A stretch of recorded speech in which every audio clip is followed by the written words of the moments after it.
नरेंद्र मोदी ने पूरे विश्व को शांति और सद्भावना का संदेश दिया है।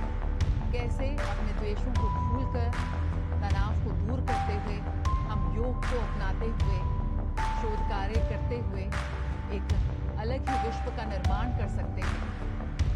जी हाँ, और इस परंपरा को समझने के लिए एक बार फिर से आपको 10 वर्ष पीछे आपको लिए चलते हैं। 11 दिसंबर 2014 को संयुक्त राष्ट्र में प्रस्ताव रखा गया। 177 सदस्यों ने क्या 21 जून को अंतर्राष्ट्रीय योग दिवस मनाने का फैसला लिया और इस तरह से पूरी दुनिया को मिला अंतर्राष्ट्रीय योग दिवस। और इस प्रस्ताव को 90 दिनों के भीतर पूर्ण बहुमत से पारित किया गया, जो अब तक का यूनाइटेड नेशंस के इतिहास में सबसे बड़ा रिकॉर्ड है। किसी भी प्रस्तावित दिवस को संयुक्त राष्ट्र में सत्र में पारित करने का सबसे कम समय है।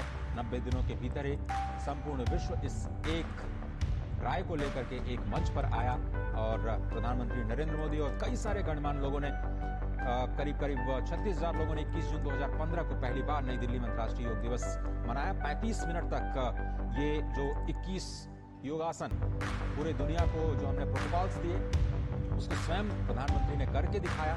और उस दिन योग दिवस में 2 रिकॉर्ड बने। सबसे बड़ी योगा क्लास का 35,000 से ज्यादा लोगों ने इसमें हिस्सा लिया और 84 देशों के सदस्यों ने इस कार्यक्रम में हिस्सा लिया था। और आज वो दायरा बहुत बहुत बहुत ज्यादा बढ़ गया है।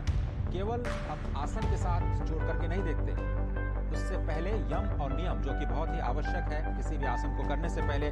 और इसीलिए जो यम में हमारी जो 5 सामाजिक नैतिकता आती हैं, जिसमें अहिंसा, सत्य, अस्तेय, ब्रह्मचर्य और परिग्रह, इन सभी सामाजिक नैतिकताओं को अपने जीवन में शामिल करने के बाद आपको वो अर्हता प्राप्त होती है, वो शक्ति प्राप्त होती है कि आप आसन की शुरुआत कर पाए।